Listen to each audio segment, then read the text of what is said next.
Hello students, hope you all are fine. Welcome to a new lecture session of Virology. Your teacher is back.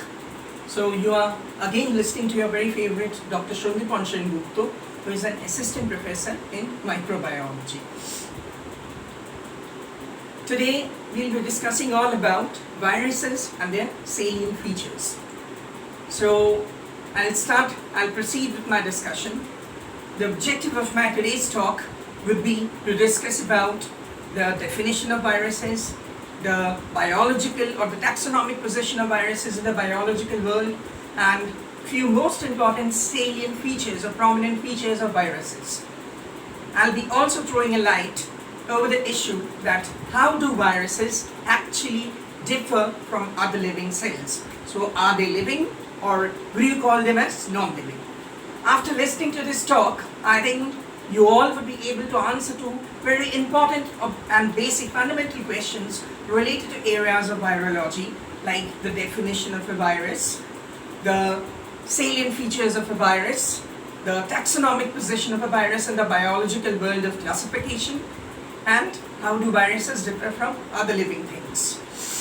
So I would prefer starting my discussion going through or making you all peep into the development and the history of virology.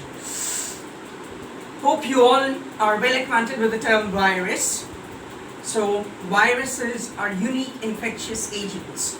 But before directly moving on to the definition and salient features of viruses, let us know a bit about the history and development and the origin of virology. The term virus, meaning poison, was first coined by Pasteur in the end of 1890s. So the term virus, meaning poison, was first coined by Pasteur in 1890s. The infectious property of viruses was soon discovered, or was soon invented when Ivanovsky threw a light and studied about the etiology and the pathogenesis of a plant virus causing a major disease in plants called TMV. So next to Pasteur, Ivanovsky was the person who first threw light over the etiology and the disease-causing capability or pathogenesis of a virus, discussing that is all about the etiology of the disease and the pathogenesis of the disease caused by a major plant virus, and that was TMV, or tobacco macaque virus. Now, by the end of 1930s, major developments took place in the field of virology. And what were these developments? By early 1930s, Stanley came up with his important advent or discovery and was first virologist to crystallize a virus particle. So in early 1930s, Stanley first crystallized the virus particle of TMV again, that is tobacco macaque virus. He again chose the same virus causing tobacco macaque virus infecting plants, and he crystallized the particle of TMV, that is crystallized the tobacco macaque virus particle. Now, as a result of this work of crystallization done by Stanley, it started becoming clear that viruses, because viruses could be crystallized, and therefore, henceforth, virus particles basically or mainly consist of proteins or are proteinaceous in nature. And this important development was became a milestone that is making and helped us a lot to understand about the chemical nature of viruses. That viruses actually are made up of proteins. By the end of 1930s, following this discovery or following the crystallization of TMV particle by Stanley, major virologist, it was almost clear that viruses are infectious agents which actually consist of two kinds of biomolecules, that is nucleic acids, number one, and number two, proteins. So by the end of following the work of Stanley and the crystallization of TMV, that is virus particle, by the end of 1930s, now a lot was known about the chemical nature of viruses, and it came into advent and it grew popular that viruses are nothing but that is made up of nucleocapsids, or nucleocapsid particles. And so what are that is what might be the chemical nature or what are the macromolecules forming the chemistry of viruses or biochemistry of viruses. The biochemistry of viruses are simple as such in being made of or in consisting of two classes of macromolecules, nucleic acids and proteins. So by the end of 1930s, this was known about the chemical and biochemical nature of viruses, that virus particles or entities are nothing but are complexes of nucleocapsids, that is nucleic acids and proteins called capsids. Now let us move on or start, let us proceed with with the definition of viruses. I'll be proceeding with my discussion with the definition of viruses. So now hope you all are well acquainted with the term virus. So what do you mean by term virus? The term virus refers to a unique class of infectious or pathogenic agent that has acellular mode of reproduction and mode of organization, and a unique mode of reproduction. So what are viruses? Viruses, by definition, viruses might be defined as unique infectious agents that have acellular mode of organization and that have a unique mode of reproduction. Now, before proceeding towards the salient features of viruses and more with the definition of these viruses, let us speak into the position of viruses, the taxonomic position of viruses in biological world. So, as I already I have cited out that viruses I have cited in the definition of viruses covers two very important features about viruses. Number one, it tells us about their acellular mode of organization, that is absence of cell organelles and absence of a proper cell, that is absence of cellular mode of organization, and number two, a unique method of reproduction. That is a unique method of reproduction in the sense that viruses are unique in terms of their reproduction. So because viruses lack proper cellular organization and have an acellular movement, that is kind of organization. Hence, a virus cannot be classified as a living cell with all organelles present.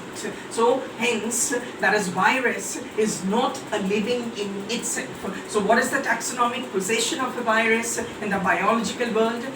There is no position of virus as a living entity in Whitaker's 5-kingdom classification. The major system of classification, biological classification that is still followed is Whitaker's 5-kingdom classification, which consists of kingdom Monera, kingdom Protista, kingdom Fungi, kingdom Plantae, kingdom Animalia. There is no separate place for viruses or as living entities. For separate place for viruses for living entities called viruses as such. Now, next to that, the very modern system of taxonomy or classification that is being followed is the Carl Bose tree-domain of classification. It was introduced by Carl Bose in 1970s, and it considers, or according to it, the cellular life on Earth that is instead have evolved along three major lineages which consist of which are called the domains. The domain being the highest of a biological taxon.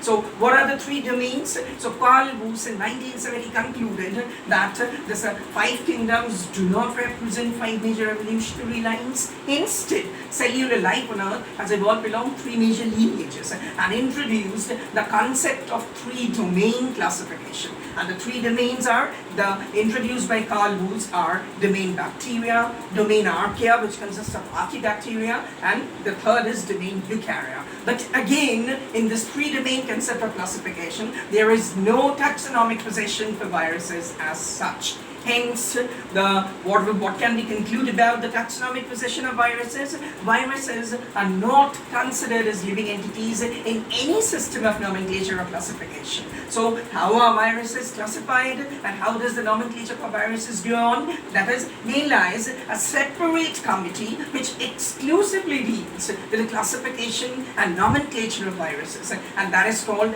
ICTV, International Committee for Taxonomy of Viruses. So viruses are not included in any of the classification systems meant for the living world or meant for the biological world, but rather are grouped classified and named separately in accordance with the rules and regulations framed by ICTV, International Committee for Taxonomy of Viruses. And next to that, there is one more method, popular method for classifying viruses that was introduced by Baltimore, and is Baltimore concept meant for classification of viruses. So this is about the taxonomic position that viruses do not belong to any of the normal, that is for neither five kingdom nor three domain concept of biological classification, and are unique and have unique rules that is meant for their nomenclature, meant for their identification, meant for their taxonomy as such. Now let us speak or move forward with going through a few very important,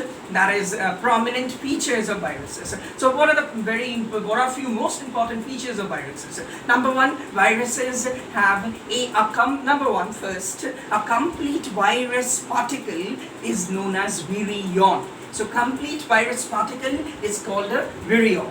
So a virion is constructed around a nucleocapsid core, as I told you earlier about the chemical and the biochemical nature of viruses. But basically the complete virus particles, virions, are constructed of nucleocapsid core, which consist of or are made up of nucleic acids and proteins as such. Number one. Now number two, viruses have an acellular mode of organization. A virus is not a cell in itself, lacks a cellular mode of organization, and has no metabolic activities when present outside the host, and has no presence of cellular organelles as such. So a virus is an entity that is only made up of nucleic acids and protein coat, called capsid or nucleic acid and protein, but has no cellular organization and the presence of organelles as such. Now that is another one more salient feature. The third feature is that there are two stages, prominent stages in the life cycle of a virus particle or a virion. That is, they are better called as phases. So what are these two phases in the life cycle of a virion?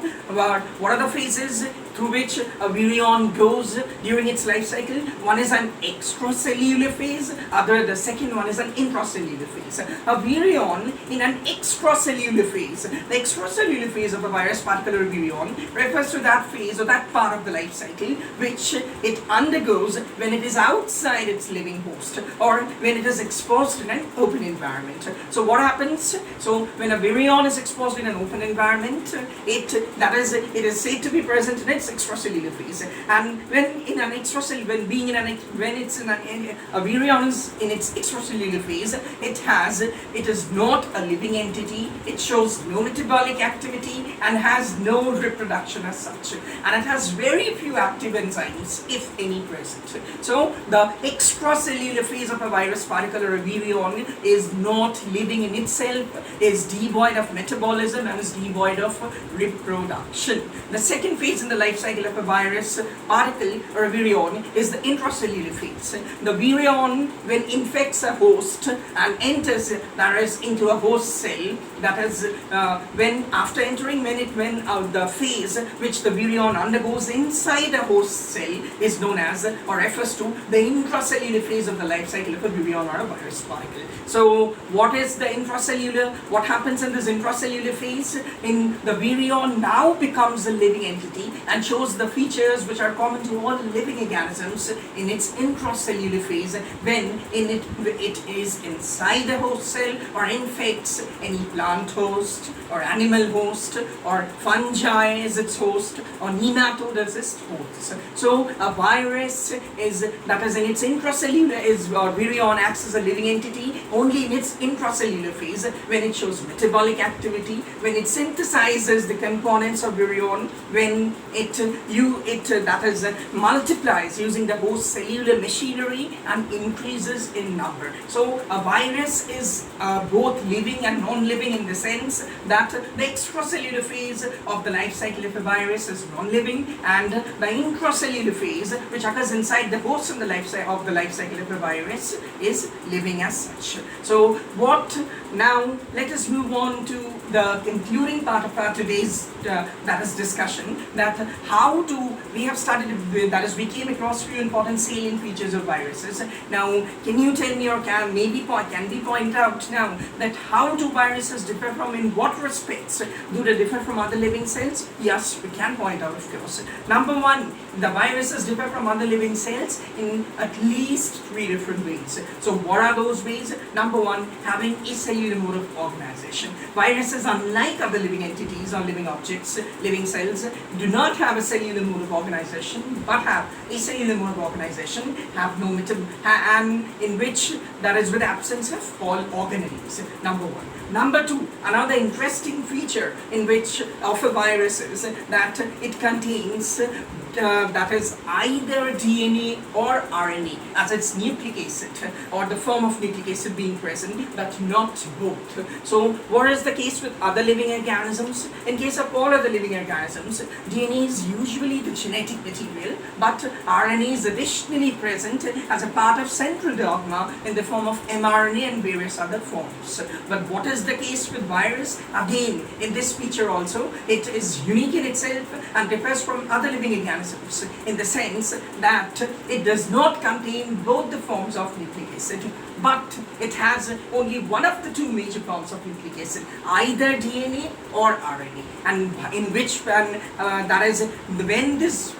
nucleic acid is present, it forms the genetic material of the virus. So to conclude about this feature, the virus has either DNA or RNA present, and that is or RNA, but not both, and when present, the DNA or the RNA forms as the genetic material. So the nucleic acid present in the virus is directly the genetic material, and no additional nucleic acid is present, which forms a part of central dogma as such. The exception to this is a human cytomegalovirus, which has DNA as its genetic material and 4 copies of mRNA. So this is the second feature in which a virus again differs from living entity. The third feature is about the unique mode of reproduction of the virus. Unlike other living entities, which are always active and which reproduce in all stages of life cycle, viruses can reproduce only when present inside a living host. So viruses are capable of reproduction and multiplication using the host cellular machinery only in the intracellular phase of their life cycle. So this is the third feature in which a virus differs from other living organisms. So what are the 3 features? A virus is different from other living organisms in having, number one, a cellular mode of organization. Number two, either DNA or RNA as the form of nucleic acid, but not both. And the only form of nucleic acid present is the nucleic acid. Is the presence of nucleic acid is the genetic material. And number three, having a unique mode of reproduction in the sense that it is capable of reproducing only when present inside a living host. And when it's exposed to environment, an extracellular phase living outside a host cell,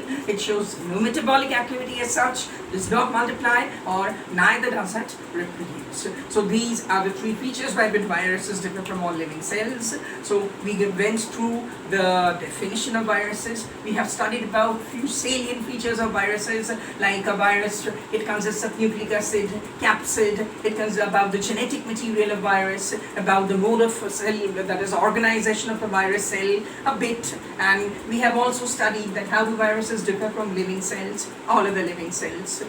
So at this part of we have come to the concluding part of my today's talk lecture. I leave a very important question, a very interesting activity for you all.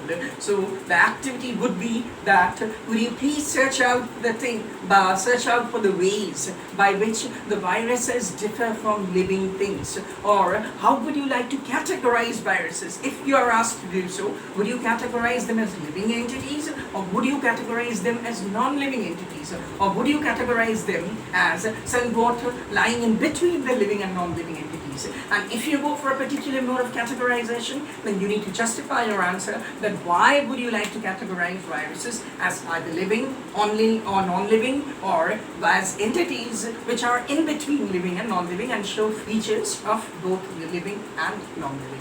So stay tuned for my next lecture. In my next lecture session, I'll be coming up with classification of viruses, more about the structural features of viruses, about the symmetry of viruses, shapes of viruses, So till then, stay tuned, keep doing this activity, keep studying. You may refer that is studying more about these viruses, gathering information more about virology, going through Prescott Book of General Microbiology, Brock Biology of Microorganisms. You may go through Anantanarayan's Panikar, that is also covered, that covers a detailed info about viruses, their classification, their structural and other features. So till then, stay till my next class, stay tuned, keep studying, goodbye.